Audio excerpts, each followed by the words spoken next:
Sit down. I'm ready to get out, man. Come on, man. Sit What down. you mean, man? Stay down. No, man. Get me the out of here, man. Judge. Took my plea back, man. Out of here, man. Get me out of here. Get me out of here, man. Get me out of here, man. Almost done, Judge. Get the out of here. No, man. Get me out of here. Get me out of here, man.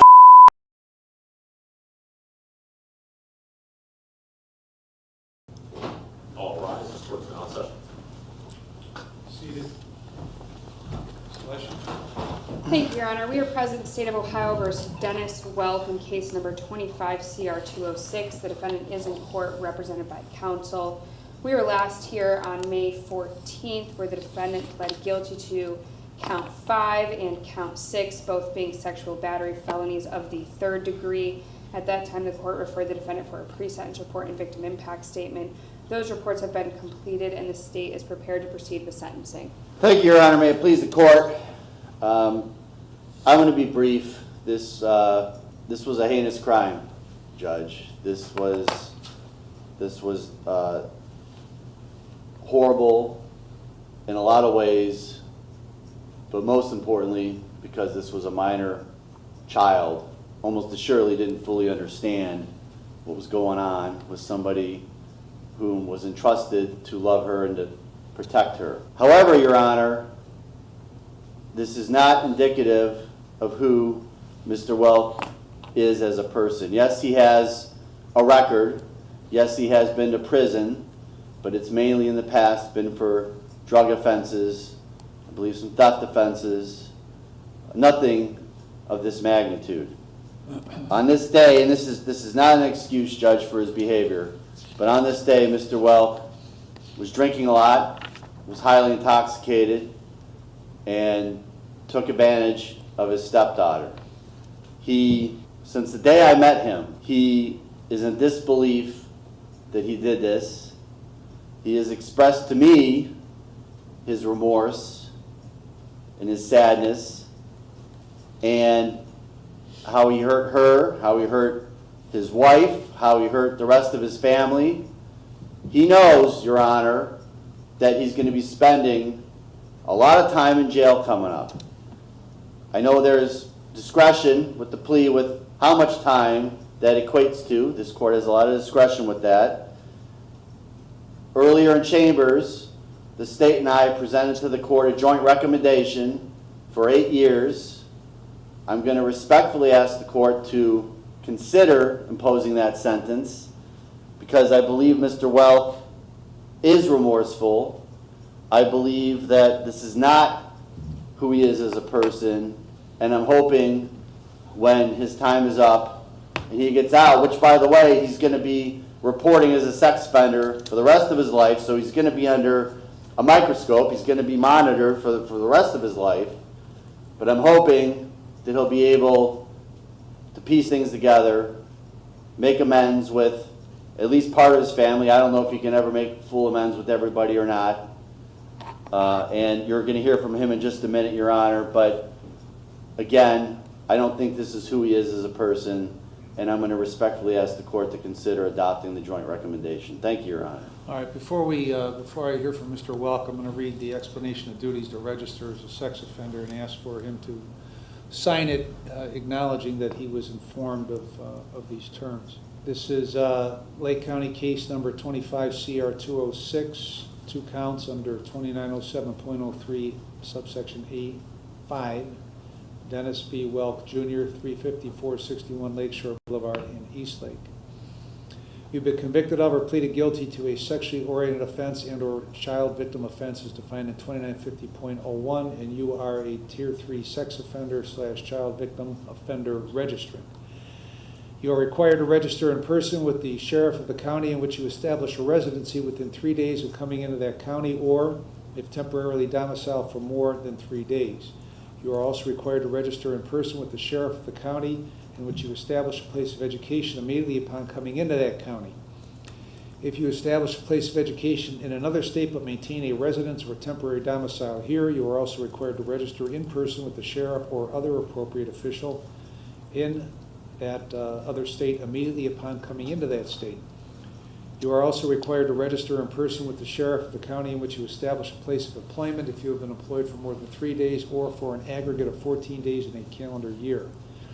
If you establish a place of employment in another state but maintain a residence or temporary domicile here, you are also required to register in person with that sheriff or other appropriate official in that other state if you have been employed for more than 3 days or for an aggregate of 14 days in a calendar year. Employment includes volunteer services. You are required to provide to the sheriff temporary lodging information, including address and length of stay, if your absence will be for 7 days or more. After the date of initial registration, you are required to periodically verify your residence address, place of employment, and/or place of education in person at the county sheriff's office no earlier than 10 days prior to your verification date. If you change residence, address, place of employment, and/or place of education, you shall provide written notice of that change to the sheriff with whom you have most recently registered and to the sheriff in the county in which you intend to reside, or establish a place of employment and/or place of education at least 20 days prior to any change and no later than 3 days after change of employment. If the residence address change is not to a fixed address, you shall include a detailed description of the place or places you intend to stay, and no later than the end of the first business day immediately following the day you obtain a fixed address, you must register with the sheriff that fixed address. You are further advised, in accordance with federal law, you must report any international travel to your registering authority no less than 21 days prior to travel. Failure to do so may subject you to a criminal prosecution. You shall provide written notice within 3 days of any change in vehicle information, email addresses, internet identifiers, or telephone numbers registered to or used by you to the sheriff with whom you have most recently registered.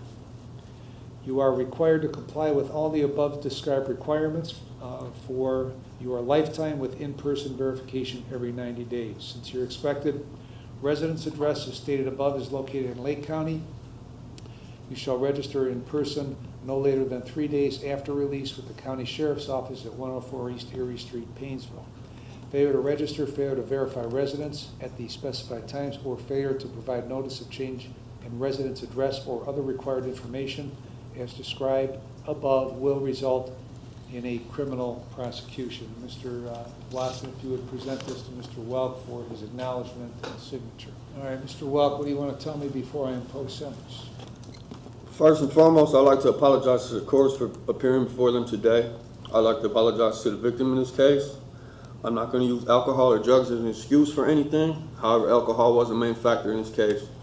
But I take full responsibility for my actions because I chose to make the irresponsible decision consuming too much alcohol than I could handle, causing poor, regretful choices leading to my incarceration.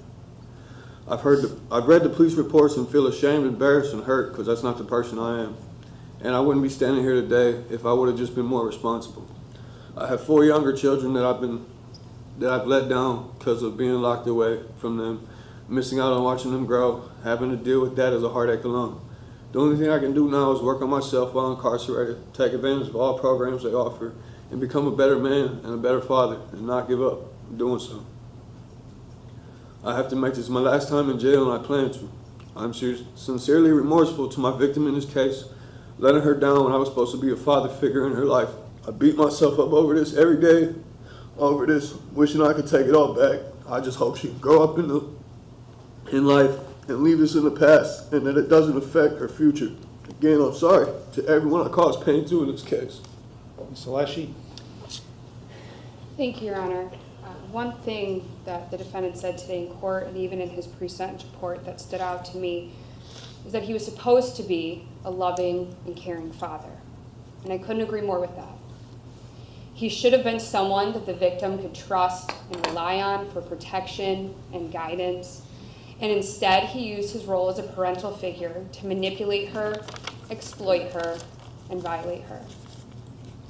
When this happened, the victim was just 13 years old, 13 years and 8 months to be exact. And as much as the defendant wants to talk about the other children in his life, when the defendant committed this offense, it was done in his home, in her home, with his other children present. Not only that, his 4-year-old Sarah and the 7-year-old Ben actually observed the defendant engaging in the kissing and the touching of the victim's erogenous zones. Later, when the defendant went into the victim's bedroom to engage in the sexual conduct, A 1-year-old was sleeping in the pack and play next to her, and there was a 3-year-old in the room who was awake on her phone, according to the victim. And while there is a jointly recommended sentence here, the state believes it's essential to highlight not only what the defendant did pre-indictment, but also what he did after his arrest in this case. While incarcerated, he continued to communicate with the victim while in the Lake County Jail. He attempted to guilt and manipulate her by blaming her for her own suicide attempt at the East Lake Jail. He pressured her to express her feelings to law enforcement about him, or her desire for him to only receive a short sentence. He spoke of wanting to attend counseling together. He emphasized they were a team and told her he loved her, despite being her abuser, despite doing what he did here. And during several of these recorded calls, you can hear the victim crying, further illustrating just the ongoing emotional harm caused by the defendant and his conduct. This behavior demonstrates his continued disregard for the well-being of the victim, his family, and his ongoing efforts to control her and manipulate her. The defendant today in court said he's remorseful, but in the pre-sentence report, he didn't believe he did anything wrong, and he wants to take this to trial. So I'm not sure what this court can believe. He has a lengthy criminal history, including 4 prior prison numbers and 5 felony cases. And all of this, I think, supports the need for a significant term of incarceration, and respectfully ask this court to impose a jointly agreed sentence of 8 years. Thank you. Thank you. Why did you call her after you were in jail? Because I was told by the detective I was allowed to. Okay. I didn't call her, I called my wife and she answered the phone. All right. And what contact did you have with her about retracting her statement or modifying her statement? It wasn't retracting, we talked about counseling, going to counseling and stuff, because that was something that they was talking about making them do. And something she said she didn't want to do. Well, trying to, whether directly contacting her or contacting her through your wife, wholly inappropriate. And it was further evidence of you trying to take advantage of her at that young age, like you did when this happened. Now she asked the detective if she could have contact with me when this case was all started. Then when I went to my preliminary hearing on February 11th, I asked the detective and he told me the same thing.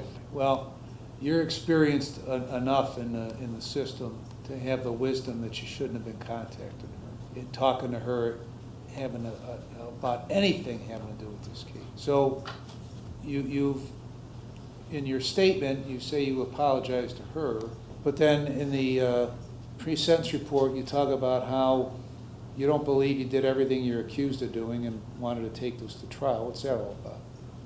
I don't remember exactly what I said, Your Honor, but what I was saying was I don't have recollection of what happened the night of. So I wasn't admitting to, I don't know what happened. So did you or didn't you do this stuff? Yes. And I got to tell you, it doesn't get much worse than this kind of stuff. And I would note in the record that in 2009 or 2010, you were sentenced to prison on a burglary, released on judicial release, and then returned to prison after a violation of the judicial release. And you were released January 7th of 13. You went back to prison on another case on May 1st of 13 and got out in August. Went to prison on an attempted burglary, trespass and a habitation, breaking and entering, June 23 of 16 through August 5 of 18. A whole bunch of theft offense between that last prison sentence and where you are today. So you've had a lifetime of criminal activity, but none worse than what has occurred here. So I've reviewed the pre-sentence report and a victim impact statement. I've considered what you have said, what counsel has said, and I've also considered that they've made a joint recommendation of 96 months in prison. And so on count, and I've considered all the provisions in 29, 29, 11, 29, 29, 12, 13, and 14. In consideration of all that, on count 5, I'm going to sentence you to a term of 60 months. On count 6, I'm going to sentence you to a term of 60 months that will be consecutive to one another with credit for 143 days. And consecutive sentences are necessary to protect the public from future crime by you and for appropriate Sit punishment. All down. right, get out, man. Come Down. on, man. Sit What down. you mean, man? Stay down. No, man. Get me the out of here, man. Judge. No, I And took my plea back, man. Get out of here, man. Get me out of here. Get me out of here, man. Get me out of here, man. Almost done, Judge. Get the out of here. and they No, man. Get me out of here. Get consecutive. me out of here, man. What you mean, nigga? Get me the out of here. Man, get me the out of here, nigga. Let me get my leg. Get me out of here, man. Take him in the chair. Okay, we're in this chair. We're in the morning. All right. We're in the morning. Put me on your visiting list All for jail and All right, man. Stop touching me, man. I'm not doing shit, man. I'm not doing shit. Go. I'm not doing shit.